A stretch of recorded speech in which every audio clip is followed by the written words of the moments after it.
you. This is part 2 of the Miami Storytime. And this Storytime is going to be about Deb, a lady that we met on our last night there. So refer to part 1, and if you haven't watched part 1, go to watch part 1. But we just about to get comfortable, so get your snacks, get your little beverage, because this is some tea. On the second day, when we came back from the beach and all that stuff, we decided we're just gonna stay at the hotel because we really weren't having the best of luck with the food experience. So we just ate at the hotel. The hotel bar and restaurant was really nice, like I said. So it was more people out there the second night, which was, I want to say it was Thursday. I think it was Thursday.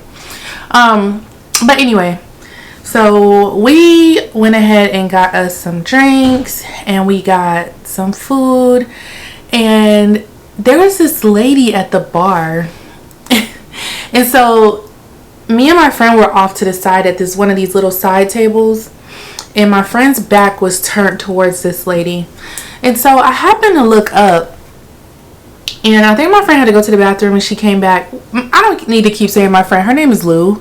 So we're just going to refer to her as Lou, or if you hear me say Nina, this is the same person. So her back was to this lady, and I see the lady like do one of these numbers with her phone. She was like, and I was like, girl. So I just sat there and I said, are you taking pictures? Now, exactly how I'm acting this out is exactly how it was. I was like, you're taking pictures? And Lou was like, and she was like, at first she tried to ignore me, like she didn't hear me. So I said it again.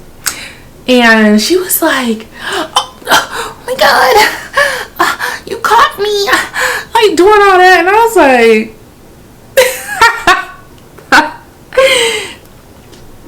this lady was taking pictures of my friend, and my friend did not know. My friend did not authorize. Like, I get it, we're in a public place, but this was shady behavior. So we had to get to the bottom of it. So she like, after she gets done with all the napkin and all the shoulders and all the bullshit, she comes over to us and she's like, so I was so embarrassed because I had to wear this down here because my hotel room wasn't clean. And so she had on, so y'all know, I ain't even finna say nothing about that.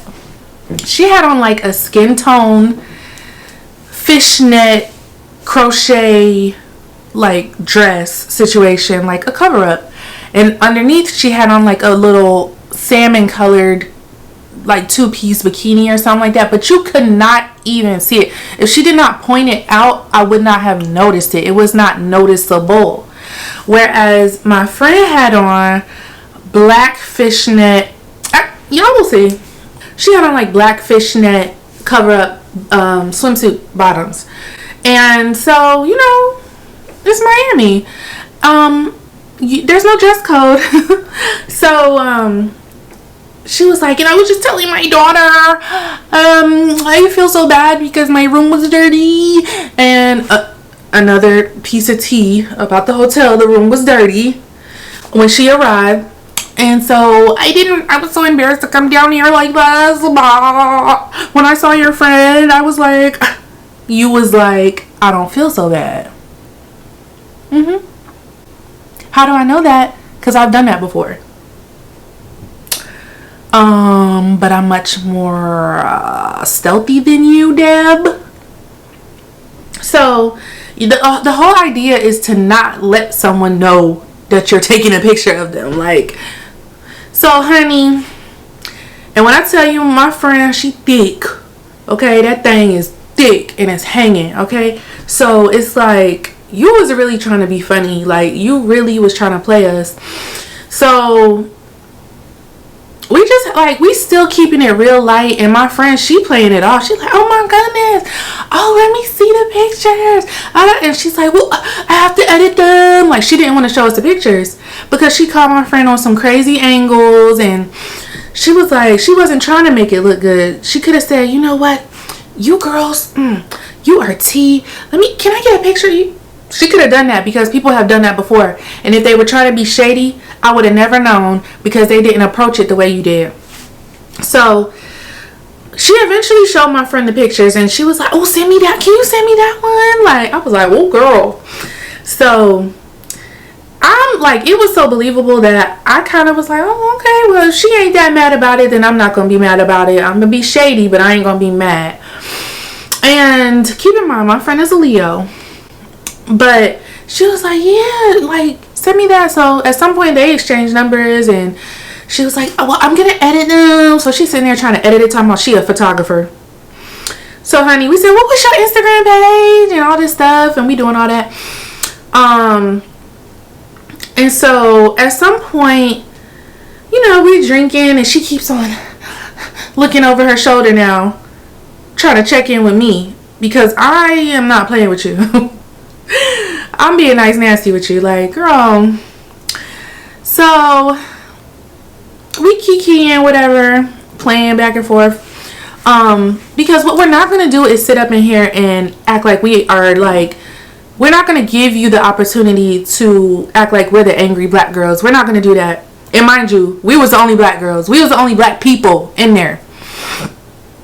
This whole trip was very whitewashed. I'm gonna just keep it a bit. It was very whitewashed. There was like no black people out. And it's not a problem. The problem lies with how you behave and conduct yourself. And it's a pool area. It's a beach area. This is not one of the establishments where you have to be at your top. Like, it just wasn't given that. So, anyways, so I was like, girl, I can't even notice that you got that on. Like, it's not even. And she's like, you girls are hot. You are hot. Now she's trying to flood us with compliments and stuff like that. And we were like, we know. So we were like, there we get into the like, what do you do and this and that and where you're from. She's from Boston. Clock it. And we're just exchanging all those pleasantries, and then somehow we get into a full-blown photo shoot. Like, somehow we tell her, well, let's you know, next time, my friend said, next time when you take a photo, let us know so we can pose. Clock it. So we end up outside doing a whole photo shoot. I'm gonna insert those photos. Like, we had Miss Deb working, and at a point I was like, well, I'm gonna just go over here. I'm gonna stand off to the side because this is stupid, I know, but I left my pocketbook in there on the chair. Now mind you, it was nobody in there that was gonna, there was no reason to be alarmed, but it was so quick. We were like, okay, do it quickly. So because we stepped outside to do it, and I didn't want to take my pocketbook and all the things. I wanted there to be something to let them know, like, you know, we are coming back, like the food was there, you know what I'm saying? So I wanted to go back inside because I get worried about stuff like that. Like, I didn't have like a cute little handbag. I had my big ass, like, so. And also, we didn't know that we were going to go all around the world to go take photos. Like, at first it was just like right here. She was like, no, actually come over here and do this and do that and do this. Like, girl, took a couple photos, and Lou, she was out there. She was doing the most because now she's like, if you want to take pictures of my ass, I'm going to show you my ass. And she was doing all the extras and stuff like that, which I'm not mad at it. It was funny. So I'm back inside, and so Deb comes back inside or whatever, and I'm like, at this point, I'm kind of like overdoing it, and I'm like, you know, I'm a veteran. Somehow we got on the topic, and I'm like, yeah, watch who you are actually disrespecting. Thank you for your service. Like, girl, fuck you. So she texts her daughter, and she's like showing us, like, look, I told my daughter, like, look at these girls, and her daughter said, oh yeah, very Miami. Like, it was so snarky. Like, girl, there is no way you can cover this up. This was a shady act, and you got caught. She was very embarrassed. Like, she was turning red, and like, we weren't being loud, we were being cutesy. And so at some point we start taking shots, and Nina was like, Nina, she was like, Deb, I told Nina, I said, Deb, take a shot with us, Nina, let's take a shot with Deb. So she takes the shot with us, Don Julio Reposado. And so now we're loosening up, and at this point it's friendly. It's like, you know, it may have been a misunderstanding, it may have been, or whatever. So at this point I'm not gonna do too much. And so I said, Deb, can I ask you a question? Like now I'm giving her the bratty pouty. And we already went over, Deb is a Leo as well. And so I'm like, so maybe she wasn't being shady. We could have read that wrong, but still, you shouldn't be doing that. And I told her I was a Gemini. She was like, so you don't play? And no, I don't. And so I said, Deb, can I ask you a question? May I approach? She's like, yes. As she's eating her ceviche. And so I approach, and it's very non-threatening, you guys. And I said, Deb, I just really want to make sure that you weren't being shady, because I understand that we're different. I understand that, you know, we are sexy and, you know, we're young in turn. I didn't say that, but, you know, and I just, you know, I like you, and I just don't want to feel like this was something that was shady because, you know. And she was, oh my gosh, no. And I said, because, you know, being from Boston and all, I know that, you know, I'm from the South, and people do things like very racially motivated, and I just don't enjoy that, especially if you're gonna, like, you can just be real about it. And she was like, no, my God, no. Now, mind you, when I'm having this conversation with her, she done called the bartender over, and the bartender was like Italian, because they have these little name tags, say Italian, Spain, or whatever. And I'm like, why is this lady standing right here? And I said, are you security? Are you her security? And she's like, no. But she's just standing there listening to our conversation, like right next to Deb, like almost like you grab your homegirl and you like, stay right here. She did that. And I was like, you don't have to be afraid. I'm not going to attack you. I'm not going to touch you. I'm not going to do anything like that. I was like, you know, let me show you last night. And I started scrolling through my phone, showing her how we looked the night before and whatever. I was like, you know, so it's not always giving, you know, this, but, you know, and I really shouldn't have been explaining that to her, but for some reason I did, and I just was like, we're not ghetto girls. Like, we are actually classy women that are just having fun. And she's like, no, my God, no, you guys are so hot, and all the bullshit.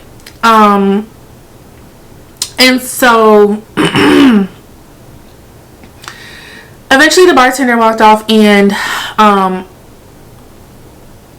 it was just me and Deb. She was like, I actually did call her over here because, you know, your energy is very heavy. I said, see, Deb, that's that bullshit. I said, see, Deb, that's that bullshit. And I just sat down, because after that, I was like, see, that's exactly what they do. They will do something to you, and it will be inappropriate. And then they will gaslight you. And then they will pull the whole, oh, you're scaring me. There was not one time that we raised our voice to that woman. There was not one time where she felt bullied. We were, if anything, it was a kiki back and forth. She was giving us a little. We was giving her a little. It was never, because first of all, I'm not going to do that. And so I just sat back down and just laughed it off or whatever. And so we kind of both, you know, we were just in our own element. She was in her own element. And by this time, Nina is making eyes with me like, girl, I'm clocking it and I'm over it. And I was like, okay. And the bartender came over to our table because after we took the shots, and I was like asking them to make me like a raspberry lemon drop or whatever. And she came over to us and she was like, everybody doing okay? And I'm like, yeah, we good. I was like, you were security, huh? She was like, yes, but I do not care. Like, she was like, I do not care. She was like, you are fine. Like, so child, that was pretty much how that went. And then the following, after that, we didn't have any more like back, you know, conversation. We were just kind of waiting for her to send us all the pictures from the photo shoot or whatever, because we got her number, she got our number, she got our IG, we got her IG. But I think immediately after that, Nina blocked her ass. And the next morning when we went down there, we had breakfast, and we actually ran into a very lovely gay couple from Orlando. And while we got into so many, you know how you meet people and you just really like click with them. Like those were the only people that we really clicked with the entire time. And they were younger and they were open and they were like successful, and we just shared like a moment with them, and we exchanged information with them as well. And they were very open about the colorism in Miami and how, you know, they were open with us, and I felt like they saw us, or at least one of them. The other one, I'm not sure if they was really feeling the situation, but because they were not, we got into like confrontational situations, and we told them about the situation with Deb, and the one that I felt like understood us is confrontational as well. And I'm not a confrontational person, but as I've gotten a little bit older, I've come to realize that sometimes you have to clock shit, because people really will try you, and you can do it in a nice nasty way, you can do it in whatever way you see fit, but sometimes people need to know, like, don't play with me like that. And he understood that as well, and he was like, how he said how he had to gather up somebody that came down belligerently drunk and was trying to order everybody around in the establishment. And like I said, it was just a different experience this time going to Miami and doing it on like a weekday situation, because this was the week before Memorial Day. No, not the week before. It was like 2 weeks before Memorial Day. So it wasn't a holiday. F1 had just finished, and it was just very like, it felt like people were working remote, and they were just still very like, ugh. And I've never really experienced Miami being like that. I've always kind of gone when there's something going on, or it's the weekend, or it's party-ish. And so it's just important to know how to code switch. It's important to, but also it's important to not let go of who you are. If you're not bothering anybody, you know, in my opinion, that lady was bothering us. We weren't bothering anyone. No one was looking at us crazy. Like, people were just in their own world. But, you know, that couple, you know, we were able to talk to them, and, you know, that was that. And I wish that we had more time to chat with them, but this was like right before we had to hurry up and get to the airport. Also, something that I left out, there is a lot of construction going on, especially pretty much all over. It took us, I'm so happy that we left when we did, when we were going back to the airport. So I'm happy that we left when we did, because there was so much construction going on that it took us 45 minutes to an hour to get to the airport. And that's no exaggeration. Like, our Uber driver, you had to go all the way around like multiple times for some reason in order to get out of there. Like, it was a lot of construction going on. And so just keep that in mind. Like, if you got to be at the airport 2 hours early, make it 3, make it 4, because we just didn't want to be stressed out, and then checkout was at a certain time. So it just made sense for us to leave when we did. I think my flight back home was like at 4:30. Both of our flights were around 4:30. So we got to leave together, which was nice. But once we got to the airport, we were on 2 different airlines, and so we didn't get to like hang out when we were on our way back home. So that my last time seeing her was actually at the hotel. So yeah, just, you know, just things to be mindful about. And I don't give a fuck who these people think they are. I'm also somebody, and I paid to be here just like you did, you stupid little bitch. So that was my part 2 from Miami. I hope that you enjoyed. Leave me a comment, and make sure you guys follow me on Instagram, because all the little content is really on Instagram. Reels, pictures, how I looked and all that stuff, and the food and all the good things. So check the description box as well. And yeah, I will talk to you guys in the next one. Make sure you like, comment, subscribe, and I'll see you later. Bye.